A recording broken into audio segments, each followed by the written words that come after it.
Bigyan natin ng reaction, opinion itong post ng GMA News. Video ng Pangulong Marcos Jr. na nagre-report na naman. Reporter, vlogger, president. Wow.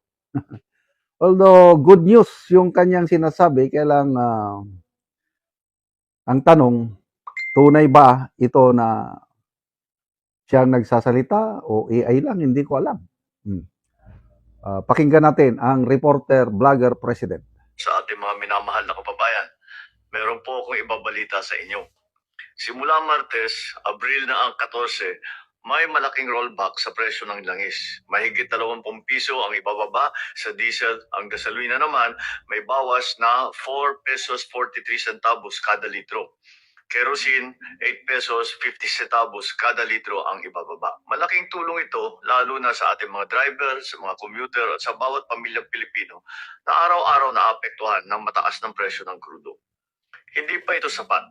Kaya tuloy-tuloy naman ang ginagawa ng inyong pamahalaan para maibsan ang epekto nito sa inyong pang-araw-araw na buhay. Hindi po tayo titigil hanggat hindi natin napababa ang gasto sa biyahe, sa pagkain at sa kabuuang pamumuhay ng ating mga kababayan. Sa mga susunod na araw at linggo, may aanoy sa po ko na mga dagdag na hakbang at tulong mula sa gobyerno. Hindi natin hahayaang mapabayaan ang bawat Pilipino sa gitna ng mga hamong ito. Kaya tuloy-tuloy ang trabaho ng pamahalaan nang may maramdaman na ginhawa ang bawat pamilya. At yan ang tinututukan namin araw-araw. Maraming salamat po. Okay. So, una, tignan natin yung reaksyon ng, kasi GMA News ito, I don't know kung GMA ba, yung nag-post na video nung nagtatrabaho ang Pangulo, very healthy, sinasabi nilang very healthy, kaya lang nandun, katabi niya, si late Juan Ponce Enrile.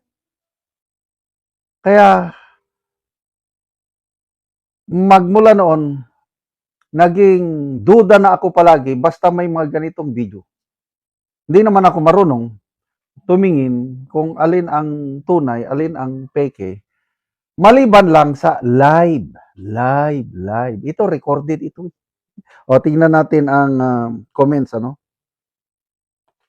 Ayan, sabi ni King Lux, AI yan. Hindi yan. Look back, background, ano. Malaking tulong. Yeah, malaking tulong yung 20 pesos na pagbaba. Kaya lang, ang tanong, bumababa ang presyo ng crudo, gasolina, nang dahil sa effort ng PBBM admin ng gobyernong ito o dahil lang talaga ngayon bumaba sa international market. Huwag niyong angkinin. Huwag niyong ipagmalaki na, ito, nagawa namin na, napababa namin. I don't believe so. Dahil ang gobyernong ito, wala siyang control sa presyo ng langis. Depende sa international world market. Tapos ngayon, bumaba. Kung gusto nyong ipakita na you are concerned sa taong bayan, tanggalin nyo ang excise tax. Temporaryo lang naman. What's the use yung pinirmahan na batas? Pirmado na para tanggalin ang excise tax ng langis temporarily. Hindi pa ipinapatupad. To me, maramdaman ko lang ang tulong ng gobyerno kung bawasan na o i-cancel mo na yung excise tax. Ito, announcement ng presidente, although malaking bagay na rin yan, yung 20 pesos, hindi ako believe. Again, papogi. I'm sorry. Papogi lang yan ng presidente. Naghahanap siya ng accomplishment para maipakita niya na he is concerned with the welfare of Filipinos. But I don't believe so.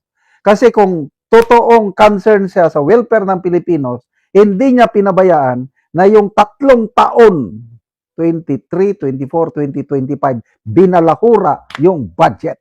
Bilyones, trillions pa pala, according to Congressman Erese. 1.45 trillion. Na bakit pinabayaan ng Executive Department? Bakit pinabayaan ng Pangulo? Dapat nagreklamo siya. Kailang wala. Perma ng budget.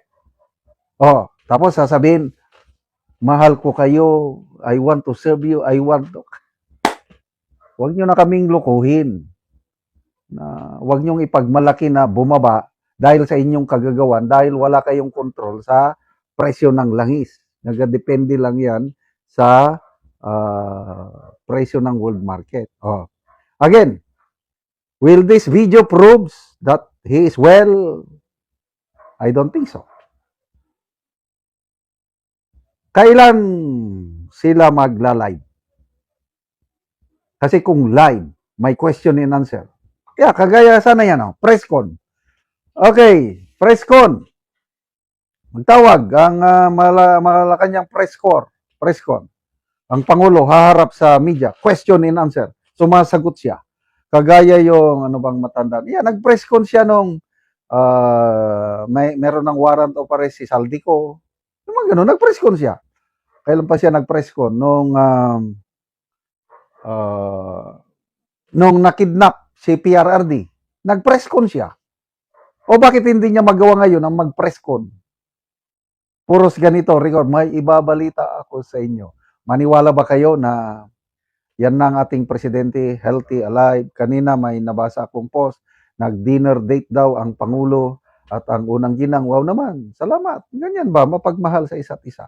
Kaya lang, how sure are we na yung dinner na yun na hindi throwback picture? Again, kung hindi sana yung video na ipinalabas nila na nagtatrabaho ang presidente, very healthy daw, kailang ang kasama niya, yung yumaong Juan Ponce Enrile, mayroon pang picture, nagtatrabaho daw siya, kasama si dating AS Bersamena, wala na.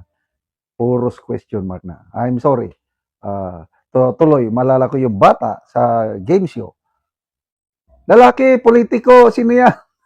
Presidente, patay, serious man niya, Jose Laurel, kung ano, mamaya, wala pa rin nag-isip. Bongbong Marcos! Nadamay tuloy ang mga bata. Salamat mga kaibigan sa inyong pagsubaybay sa channel na ito.